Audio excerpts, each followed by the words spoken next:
Hello and welcome to my Silverstone National 750 Motor Club Sports 1000 race video. Trying something different this time. There's a few contentious things, so I thought I'd speak over it. This is the only footage I have from race one, unfortunately. So as you can see there, I was sat in second place and found a back marker on the on the apex there. Yeah, my camera was wobbling around all over the place, so I've no real footage of what was probably the most interesting race. Now, I got called up to the stewards for the clerks for this. As you can see, I've gone round the outside there, fully alongside, and a bit of argy-bargy on the way into the next corner. Couldn't really be helped, to be honest, especially with Rich joining in the fun on the outside. It really gave us nowhere to go. Great picture there from Autosport, as you can see. Unfortunately, like I say, that's all I've got from race one. So race two here, starting on P2. So race one, in the end, I ended up winning with quite a significant margin. Your race two grid position is set by your fastest lap in race one. So I have a habit of not really. I'll tend to prioritise the race win and not kind of remember to make sure that I pump a fast lap in. And unfortunately, I've ended up second here. But I would say, to be honest, that throughout this weekend, I reckon Rich, apart from qualifying, for some reason I had quite a lot of pace in qualifying and it fell off. But I reckon Rich had a little bit more one lap pace than me, but I was more consistent. I don't think he'd disagree with that. But anyway, P2, funnily enough, P2 is actually a better starting position. You've got the inside line. I found him in race one starting on the outside. Unless you got an absolutely rocket start, you're just going to get hung out to dry by the car on the inside. And yeah, I did have a very poor start in race one. So looking to do a better job this time. Got the right line. Try and get a launch and try and get away.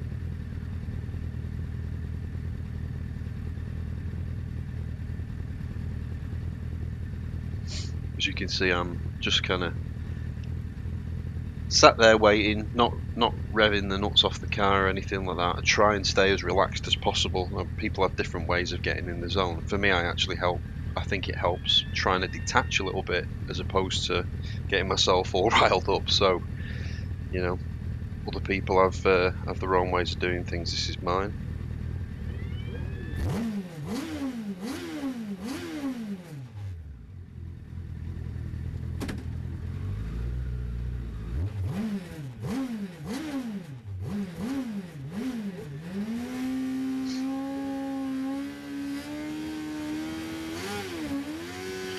Decent reaction time, not perfect, but I mean, it ain't F1. So as you can see, good start there. I have managed to clear Rich. Now, these first few laps really just tending to struggle with grip. I've set my car to really kind of come on later on. The ambient temperatures were kind of low 20s. These cars, they just don't really like the heat. And you've got a 20-minute race, no warm-up lap, which kind of doesn't help. But you want your tyres to kind of come on in the mid part of the race and not be kind of screaming at you towards the end. So I've set my pressures quite low. The upshot of that is I'm kind of struggling for grip for a bit.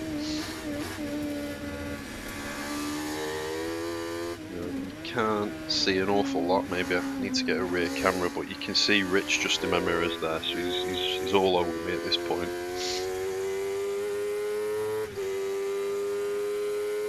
And with the pace that we've kind of both been setting and being so close over the weekend, I'm pretty cognizant that unless something happens, I'm going to struggle to whether it's a mistake or back markers later on, I'm going to struggle to put a gap in, particularly at this point in the race where I'm not really feeling the tyres much.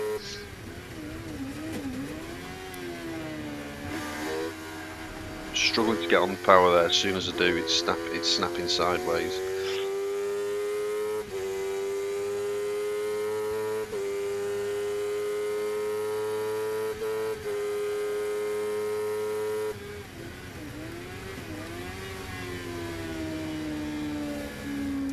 So Rich has kind of forced me tight there, which has compromised me, and then he's all over me again here. He's going to get a good run out of this corner, and I got a poor one, you know. So the compounded effect of those two things, he's now fully alongside me. And to be honest, at this point, I'm thinking it's a long race.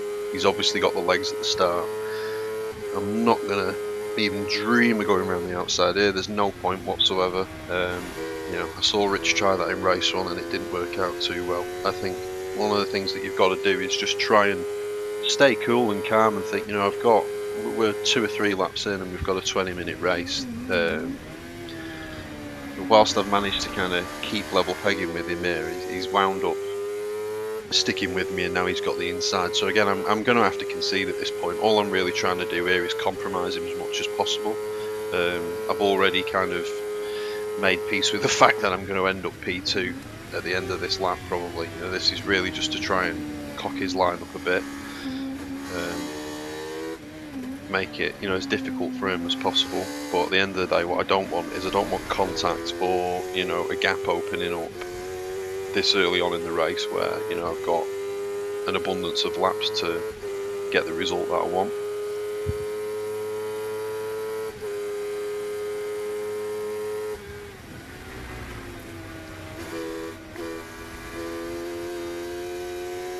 So as you can see, just kind of hacking away at the wheel a lot, not really happy with the balance all weekend through Cops, and to be honest, you know, still struggling with the tyres a bit here, but just doing all I can to just make his life that bit harder at this point.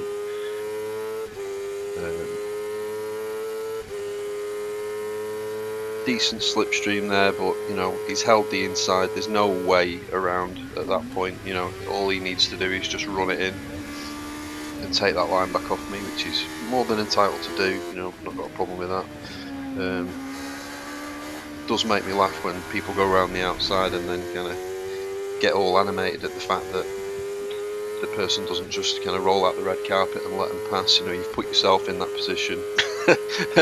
You know, in the dangerous position, like my overtaking race one. If you're going to go around the outside, you've got to fully commit and get the car around them to a point where you know that you can take the line on exit. So anyway, doing my best just to stick with him. Whilst these cars don't have an awful lot of over and underbody downforce, it really does take a lot of downforce away from you when you're following a car in high speed corners. You get a lot of push, feels like the front kind of lifts, and then the danger there is that when the front does kind of start to wash out, it can grip back up and give you snap oversteer.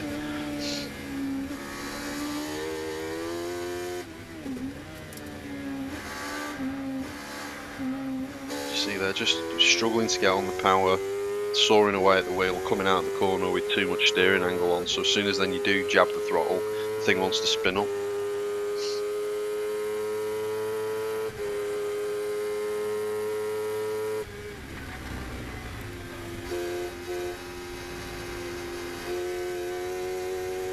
So not done a bad job there, managed to kind of keep some decent momentum going, but as I say, it is difficult when following a car, getting that kind of wake from the car in front. As you can see, like, got on the power, it started to wash out again. A kind of common theme following Rich is that I'm picking up here that he's probably not as good on the brakes as me, but he's getting a much better mid to exit rotation and kind of punch out the corners. So I'm gaining here, but then he'll kind of gap me a bit again on exit. And obviously the thing is as well, when you do gain on entry, it can make you tend to think, right, well, I'll try a bit harder, and all you end up doing then is compromising your exit even more, because you push the car in too deep on entry, or you upset the car too much by taking too much speed in.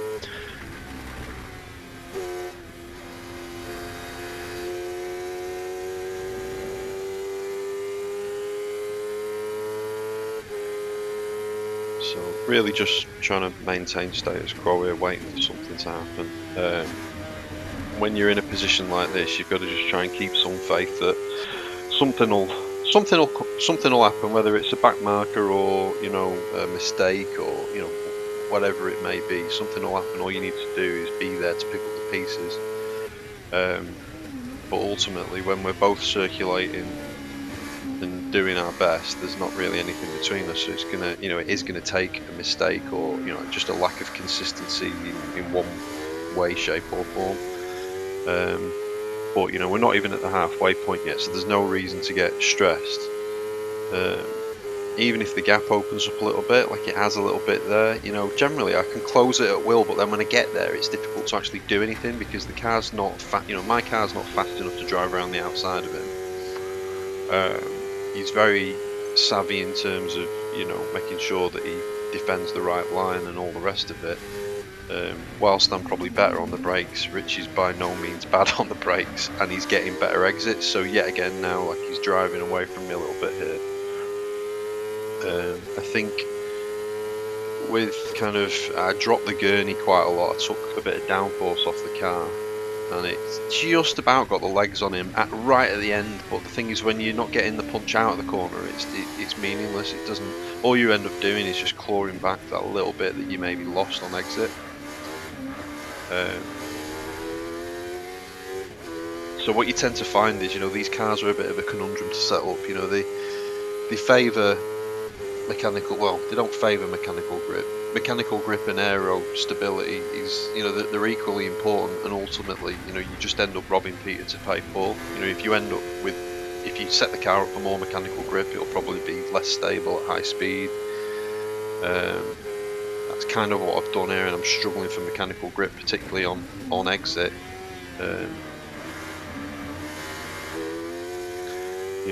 And to be honest, on mid corner front end as well, I'm kind of having to 50p the car and get the back end round, steer it from the rear as opposed to actually drive it round the corners. You can see that the most through the last corner.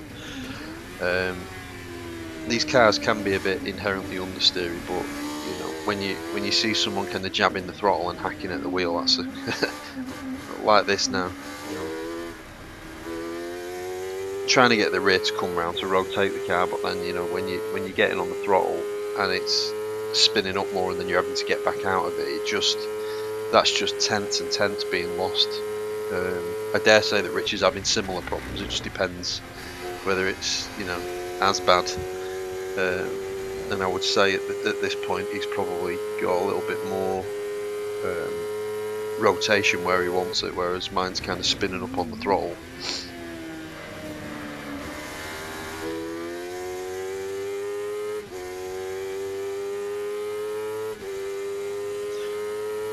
One good thing about following someone like this is, I'm getting a lot of useful information. As I said before, I'm thinking where I'm better, where he's better. The thing is, the two things are kind of cancelling themselves out. So the best thing to do here is to not get stressed or desperate and do something that is basically going to open up such a gap that you can't then close it back up. You need to just bide your time, and you know what, if nothing does happen, then P2's okay. I'd sooner go home with a win in a second than throw it off the track, being desperate to get that extra 3 points or whatever it is. Especially the cost to repair the car and time and all the rest of it, considering I do everything myself. It's not really what I want to be doing. But that being said, I'm not really thinking about that at this moment in time. I can say that retrospectively, but all I'm thinking at this point is there's a car in front that I desperately want to get past, but not that desperately that I'm going to do something stupid. So again, not really gaining at all there in the slipstream. It's funny, sometimes people's cars look faster than others, and what it generally comes down to is just a better run out of the corner before and a better exit. The cars are all pretty evenly matched. I would say that the Mittals are a bit faster in a straight line, but all the Spires are pretty similar. Especially, the guys at the front, because we're getting on the throttle as early as we can, probably running the same gearing and all that sort of stuff. The only difference is really the fact that we've both done different bits of development to our cars, in inverted commas, because, neither of us have a wind tunnel. we just we like to mess, try stuff, and You know, it's one of the things that keeps me interested in this championship, because it's not a spec championship. You can do your own bits of development within a set of very, very tight regulations, which appeals to the engineer in me. So, if it was a spec championship, I probably wouldn't have continued doing it this long. So coming up to a back marker here, you don't want to ruin their race, but it doesn't look like they're in much of a race, to be honest. I've lost a little bit of time there, but nothing drastic. I'm shaking my head there, having a little bit of a whinge, but there's nothing bad. He didn't do anything wrong, and I didn't really lose much time. And Rich has made a bit of a mistake there, and I've sympathetically done exactly the same thing, but managed to hold a bit of a tighter line and get on the throttle. So now I'm able to put him in a little bit of a tricky situation, because I'm holding him a bit tighter. I'm not alongside him, but he can see me there, and I'm imposing myself on him, so he's had to go tight and then run out wide. Now I've got a good run out here, and I think he misses a gear there. I'll be totally honest, if he didn't miss that gear, I think he'd have just took the line from me into the next corner, but he has, and I'm in front.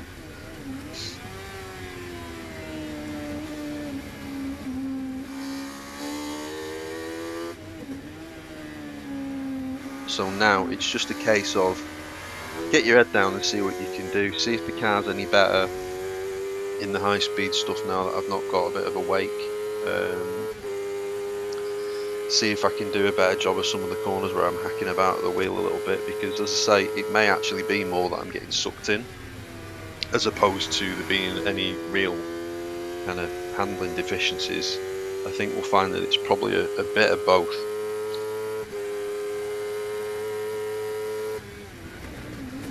So what I'm doing now is I'm really trying to maximise my kind of entry speeds, because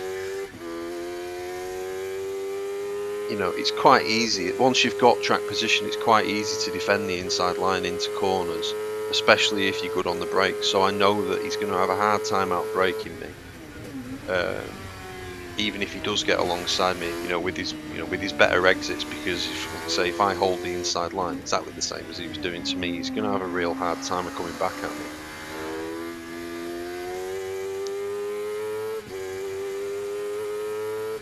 And you can't tell, but I've actually opened up quite a significant gap already in the process of Rich missing that gear. He has dropped back towards the end of that last lap, and all of a sudden I'm about a second, maybe a little bit more in front. So now it's just a case of getting through these back markers as efficiently as I can do. A little bit tentative with this one, because he's in the middle of the track, so it's like, is he seeing you and he's doing you a favour, or is he just offline? You don't really know. Obviously you don't want to spoil anyone's race. There's people in Sports 1000 that are that I'm coming up to lap, and there's people in the Cup 200, which is a different series, which again, you don't want to ruin their race.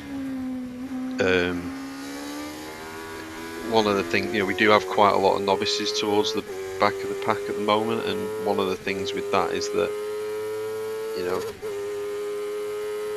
learning how to deal with being lapped or yellow flags and things like that, it's a skill that is acquired, and a lot of the time they'll try and kind of help you past, and you really don't need it. If you've managed to make up 60 seconds on someone in 16 laps or whatever, you don't really need any help. What you need is for them to just pick a line and stick to it.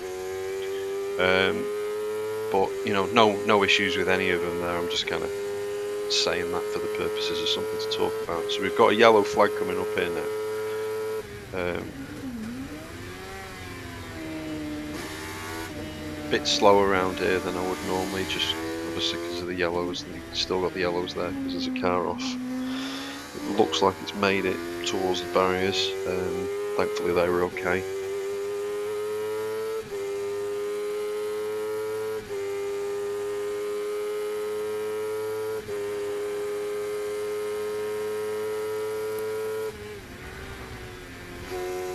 So we're coming up to more back markers here. I know that there's that yellow flag zone into the corner at the bottom of the straight. I'd give you a corner name, but I'm absolutely useless with names. So I really want to get this car before that yellow flag zone, which looks like it's going to be pretty easy to do, so that's fine. Now I've got a big gap to these two cars in front, and I've kind of fooled myself that I'm going to be okay here. The closing speed is significant, so I'm now just tickling the throttle. I'm trying to keep myself to the inside so this person knows that I'm there when we come out, and I've done a really poor job of anticipating how much they would slow down there. I know that I've just made a monumental cock up, and yeah, unfortunately that's an overtake under yellow flags that, you know, wasn't intentional.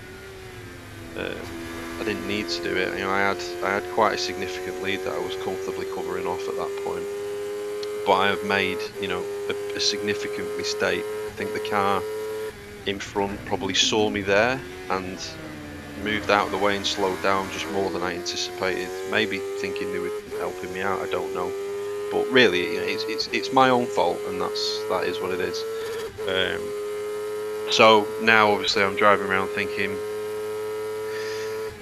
what's going to happen? You know, all I can do is just finish the race. Got another MK coming up here.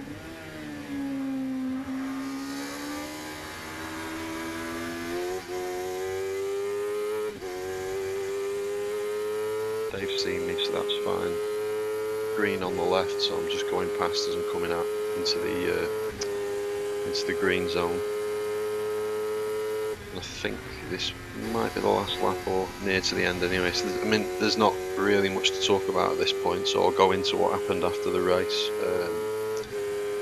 So that yellow flag infringement there was reported, and yeah, at the time I felt very hard done by with it, but at the end of the day, facts are facts, it happened, and I was driving the car. I was the only one that had any control over it, but you know, it happened that quickly. I couldn't really do anything about it. You know, I think what's the most galling is that, you know, when you go up to the clerks, they talk to you like you've cheated, and you know, I really didn't need to. You know, I've been racing long enough now to be comfortable kind of leading races and managing gaps, and that you know, obviously when your opponents see you do something like that, they probably think, well, you've took that opportunity away from me to kind of mount an attack. But you know, I'm quite confident that that wasn't going to happen. But that's not the point. A rule's a rule, and you know, I fell foul of it. But you know, it was unintentional from my side. So the only thing really at this point is, you know, I got a 3-point penalty on my license, which also comes off your total points at the end of the season, and I got a 3.5 second penalty, and I had a 3-second lead, so that demoted me to second place. And I think that's the thing that bothers me the most. It's not being reported by a fellow competitor or the marshals or whatever, and it's not the fact that I got in trouble for it, because it did happen. Although you know, it bothers me when I'm kind of getting taken up, spoke to like a naughty child, when really, you know, it wasn't intentional. And as I say, I didn't need to do it, and I wish I hadn't done it, because I think I'd have still comfortably won the race. But it's the kind of inconsistency in the penalties. Another competitor had a yellow flag infringement this season in qualifying and got 2 points and nothing else. I think they might have got their lap deleted that they did it on, but ultimately it didn't affect the rest of their weekend, whereas this is 3 points on my licence, 3 points off my total, and a demotion to second place, with a very conveniently decided upon time penalty, which is essentially is demoted me in points terms to third place in this race. You know, I've come out with 6 points less than what the win, you know, should have actually been. Like I say, I can't really blame anyone but myself, but it's like 3 times worse than the than the other person's yellow flag kind of penalty. And I know that, it's all open to interpretation, and the whole point is that, you give someone a penalty to make damn sure that they don't do it again, and I definitely won't. But that leaves a sour taste in my mouth for sure. And I know a lot of other people probably, there'll be differences of opinion. Some people might think that I got off lightly. I don't know, but at the end of the day, I didn't gain the lead of the race by doing that. I was already comfortably in the lead with a gap. So make of it what you will. I was debating whether I should upload this video or not, but warts and all, it's not often that people leading the championship consistently upload videos and let everyone see what they're up to. I always do that. I think it's good for the formula and it's good for the club. Um, so yeah, hope you enjoyed it. Cheers.